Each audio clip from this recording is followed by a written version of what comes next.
Saludos amigos. Hoy, mientras continuamos a través del conflicto de los siglos, nos encontraremos con un agricultor de corazón honesto que había sido llevado a dudar de la autoridad divina de las Escrituras, pero sinceramente deseaba conocer la verdad.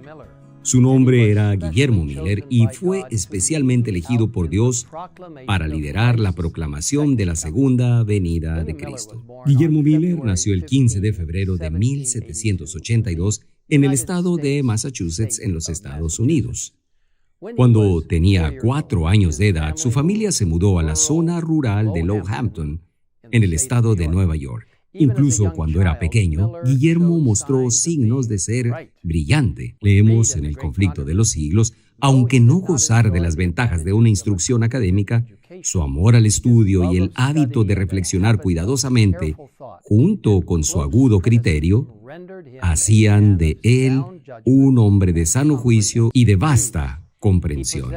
Su carácter moral era irreprochable y gozaba de envidiable reputación, siendo generalmente estimado por su integridad, su frugalidad y su benevolencia. Mientras crecía en un hogar con influencias cristianas, Guillermo Miller decidió cuando era joven que las Escrituras eran demasiado difíciles de entender, por lo que decidió seguir la influencia de sus amigos y se convirtió en un deísta. El deísmo era un movimiento filosófico popular en ese momento, basado únicamente en el pensamiento racional sin depender de la revelación de Dios contenida en la Biblia.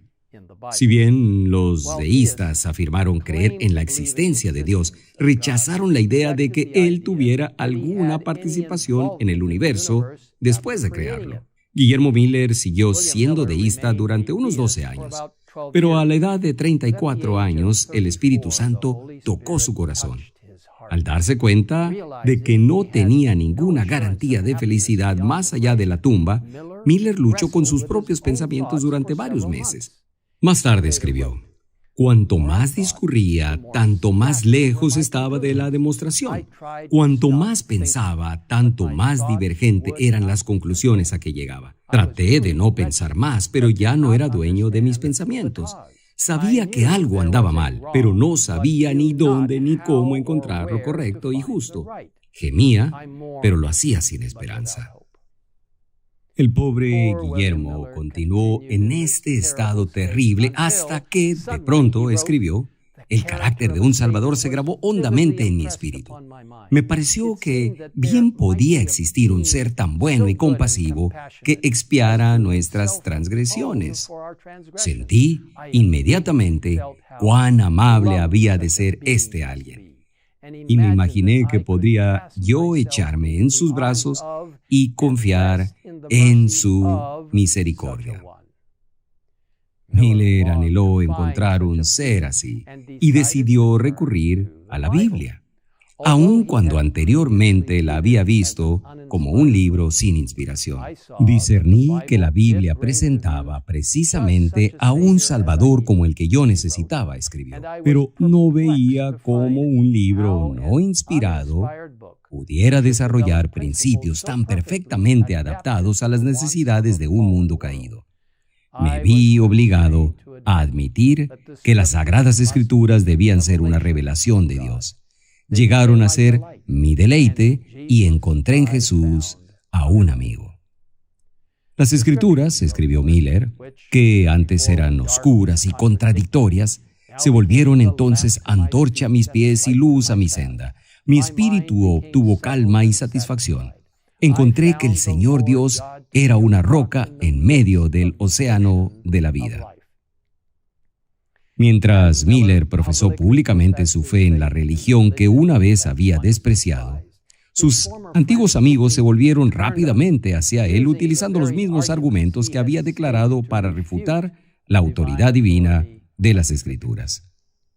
Aunque Miller no estaba preparado para responderles de inmediato, dijo que si la Biblia es una revelación de Dios, debía ser consecuentemente consigo misma y que habiendo sido dada para instrucción del hombre, debía estar adaptada a su inteligencia. resolvió estudiar las Sagradas Escrituras por su cuenta y averiguar si toda contradicción aparente no podía armonizarse. Guillermo Miller decidió estudiar la Biblia en serio, permitir que las Escrituras hablaran por sí mismas. Dejó de lado todas sus opiniones preconcebidas y no usó ningún comentario. En su lugar, decidió estudiar la palabra de Dios comparando escritura, con la ayuda de referencias marginales en su Biblia y una concordancia.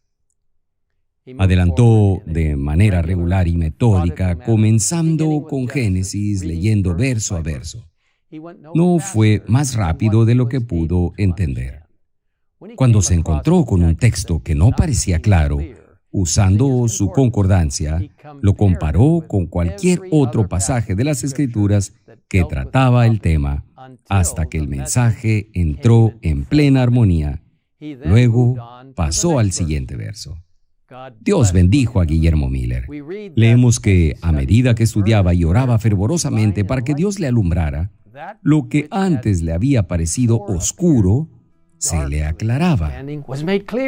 Experimentaba la verdad de las palabras del salmista. El principio de tus palabras alumbra, hace entender a los simples. En nuestro próximo video continuaremos siguiendo a Guillermo Miller en su estudio y veremos qué cosas increíbles Dios reveló a este humilde hombre a través de las Escrituras y cómo usó a Miller para proclamar al mundo que su venida estaba cerca. Les invito a orar conmigo ahora mismo. Padre en el cielo, gracias por las Escrituras. Gracias porque nos guiarás a cada uno mientras estudiamos las Escrituras, al igual que lo hiciste con Guillermo Miller y muchos otros. Personas que en dedicación buscaban aprender la verdad y entender de qué se trataba tu palabra de una manera práctica. Bendice a cada uno de nosotros mientras estudiamos la palabra de Dios, mientras la leemos, mientras tomamos en nuestras vidas lo que luego podemos compartir con otros, proclamando que Jesús nos ama con un amor eterno y que Jesús vendrá pronto. En el nombre de Cristo lo pedimos. Amén. Amen.